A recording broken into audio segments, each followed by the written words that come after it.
श्राद्ध पक्ष चल रहा है और हमें बहुत सारी मेल्स आई।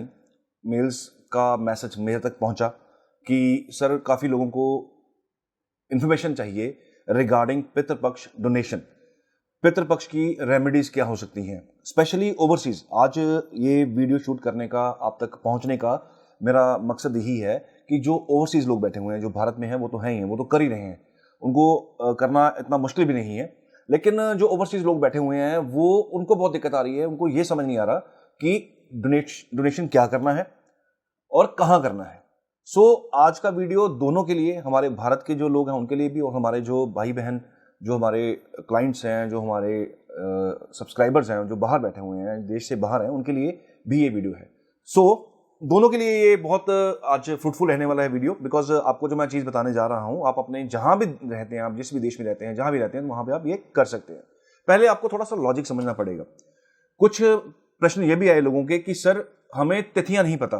क्या होता है कि जब कोई किसी की मौत हो जाती है तो जब श्राद्ध शुरू होते हैं, उनके पहला साल छोड़ना होता है, सेकंड ईयर से शुरू करना होता है, तो कईयों को तिथियां मालूम नहीं होती। कई लोग ऐसे हैं जिनको तिथियां मालूम नहीं होती हैं। तो वो क्या होता है कि जिनको तो पता है, जो जिनको डेट याद है, अपने जो बुजुर्ग गए थे उनकी तारीख याद है कि जिस दिन वो उनका देहांत हुआ था, उस दिन तारीख देके पंडित जी को वो उनके पितृ के जो डेज होते हैं वो निकलवा लेते हैं कि इस दिन पितृपक्ष के इस दिन फला डेट को आपको ये जो है डोनेशन करना है और ब्राह्मण को खाना खिलाना है।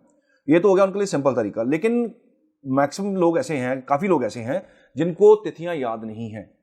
बुजुर्गों की तिथियां हमें अपने फादर की पता हो सकती है, अगर वो नहीं है, अगर वो उनका देहांत हो चुका हुआ है, अगर दादाजी हैं उनकी अगर हमें डेट पता है। इससे पीछे हमें डेट्स का पता नहीं होता, तरीके पता नहीं होती। तो उस केस में क्या कर सकते हैं, देखिए थोड़ा सा इसको समझते हैं टेक्निकली। जो आपकी कुंडली का 12वां भाव होता है, कुंडली का 12वां भाव, वो आपके पितृपक्ष का भाव है, पितरों का भाव है।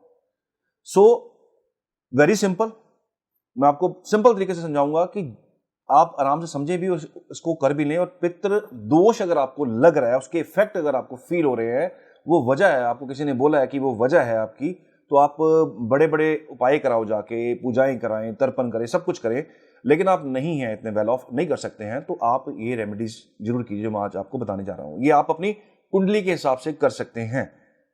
आपको ये उपाय करने के बाद रिलीफ जरूर मिलेगा।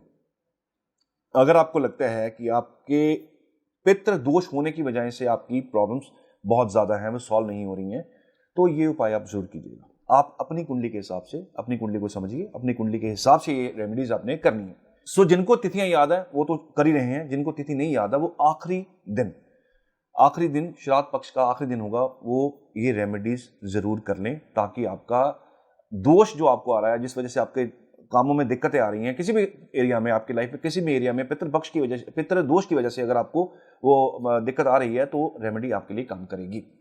12वां भाव आपके पितरों का भाव है। यहां पे कोई प्लेनेट बैठा हो, उस चीज का डोनेशन कर दीजिएगा। देखिए इसमें ये मत सोचिएगा कि मेरा तो गुरु उच्च के हैं, वहां पे गुरु कैंसर असेंडेंट में है, तो मैं डोनेशन सर नहीं कर सकता या नहीं कर सकती, क्योंकि मैंने ही तो कहा था कि उच्च के डोनेशन नहीं करते। ध्यान रखिए, ये चीज अलग है, जो मैं आज बता रहा हूं आपको वो चीज अलग है, इसको मिक्स मत कीजिएगा। वहां पे कोई भी ग्रह आपका पड़ा हो, वो आपकी ड्यूटी असाइंड है आपको डोनेशन देने के लिए, आपके पितरों को मुक्ति के लिए, आपके पितरों को खुशी देने के लिए वो घर असाइंड है। उसके अंदर बैठा हुआ ग्रह, उसका आपने उपाय करना है, उसका आपने डोनेशन करना है। डोनेशन कहीं भी हो सकता है, कहीं भी आप कर सकते हैं। आप ओवरसीज बैठे हुए हैं तो किसी भी मंदिर में, गुरुद्वारा में आप जाके ये डोनेशन कर सकते हैं। खाने पीने वाली चीजें दीजिए। शुरू करते हैं, एक ग्रह से शुरू करते हैं।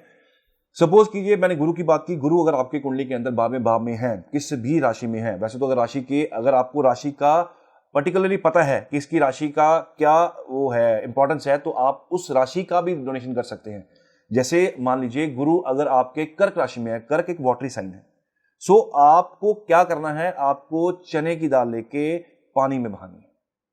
अगर आप टेक्निकली इतना समझते हैं तो ये आप कर सकते हैं। अगर नहीं भी समझते, वेरी लेमन लैंग्वेज में आपको समझाने की कोशिश कर रहा हूं, अगर नहीं भी समझते तो भी आप जुपिटर का, गुरु का दान किसी को दे सकते हैं, ब्राह्मण को दे सकते हैं, किसी मंदिर में दे सकते हैं, किसी गुरुद्वारा में दे सकते हैं, किसी धार्मिक जगह में दे सकते हैं, खाने पीने के लिए चीज को दे सकते हैं। जो गुरु के अंडर आती हैं, चने की दाल इसमें आती है, वो आप दे सकते हैं। येलो कलर की चीज़ें आती हैं, येलो मिठाइयाँ आती हैं, या कुछ भी आप डोनेट कर सकते हो।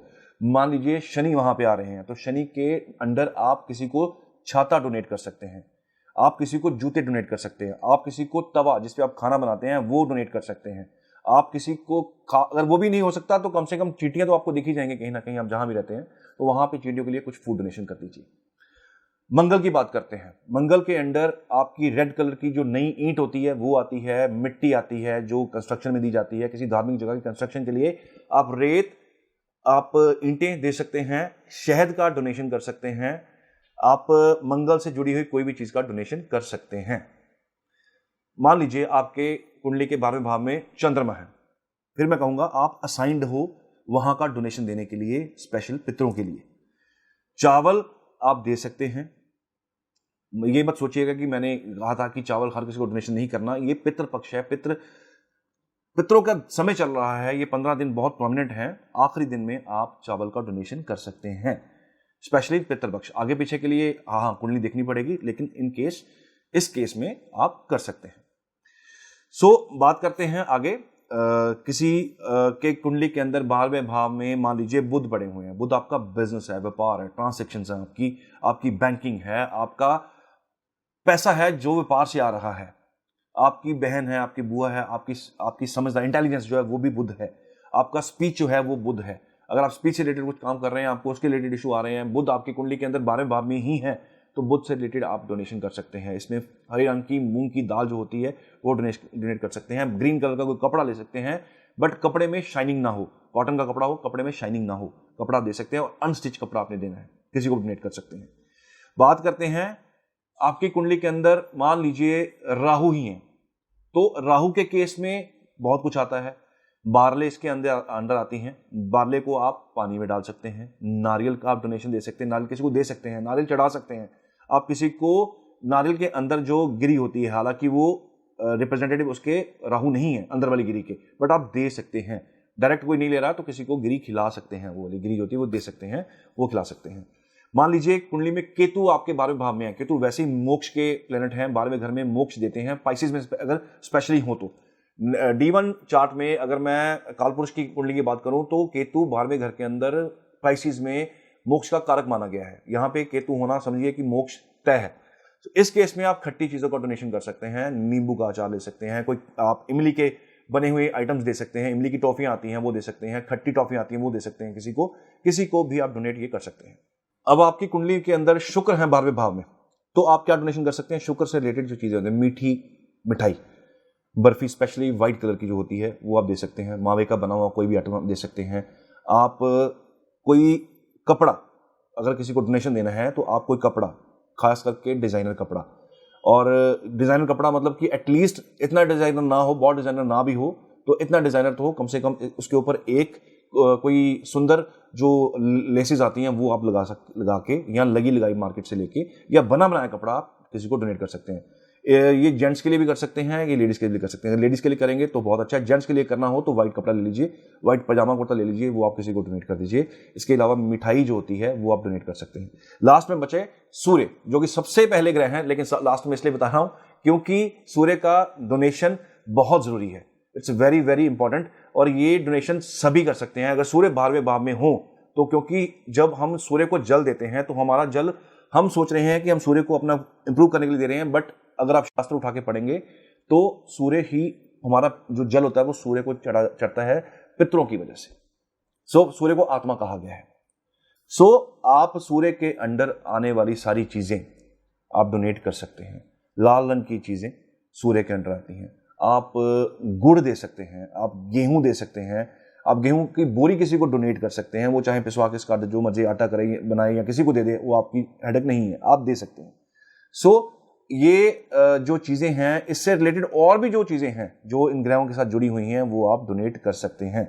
अगर आपको लगता है कि ये डोनेशन देना भी मुश्किल लग रहा है तो ये चीज थोड़ी क्वांटिटी में लेके आप जाके आखिरी श्राद्ध वाले दिन किसी पीपल के नीचे रखाइए। पीपल मंदिर के पास वाला होना चाहिए, ये बाहर वाला पीपल जो आमतौर पे रोड साइड लगे होते हैं, ये वो पीपल नहीं है। ये वो पीपल है जो मंदिर की प्रेमिसेस में लगे होते हैं, या धार्मिक चीज जगह, कोई भी धार्मिक जगह हो उसके आंगन के आसपास, उसके आंगन के अंदर या आसपास उसके होते हैं, वहां आप कर सकते हैं। ये रेमेडीज करने से आपको रिलीफ मिलेगा। एक रेमेडी सभी के लिए, ये तो कुंडली के हिसाब से आपने 12वें भाव के हिसाब से कर ली, एक रेमेडी सबके लिए, आप थोड़ी सी चीनी लीजिए और पीपल की जड़ में थोड़ी सी चीनी चढ़ा के आइए आखिरी दिन। सभी जिनको जिनको लगता है कि पितृ पक्ष की या पितृ दोष के इश्यूज उनकी कुंडली में हैं, तो वो ये लोग उपाय कर सकते हैं।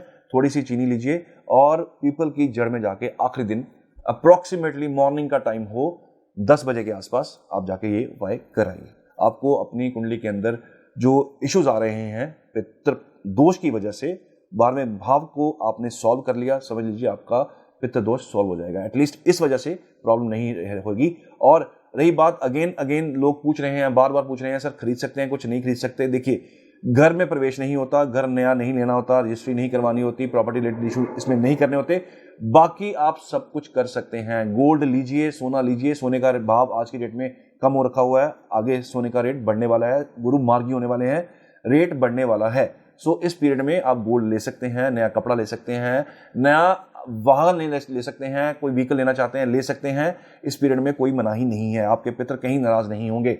जो भी चीज लेके आएंगे उसके अंदर थोड़ा सा केसर का तिलक बना के उसके ऊपर छींटा दे दीजिए और इस चीज को यूज कीजिएगा, आशीर्वाद मिलेगा, चीजों में बढ़ोतरी भी होगी।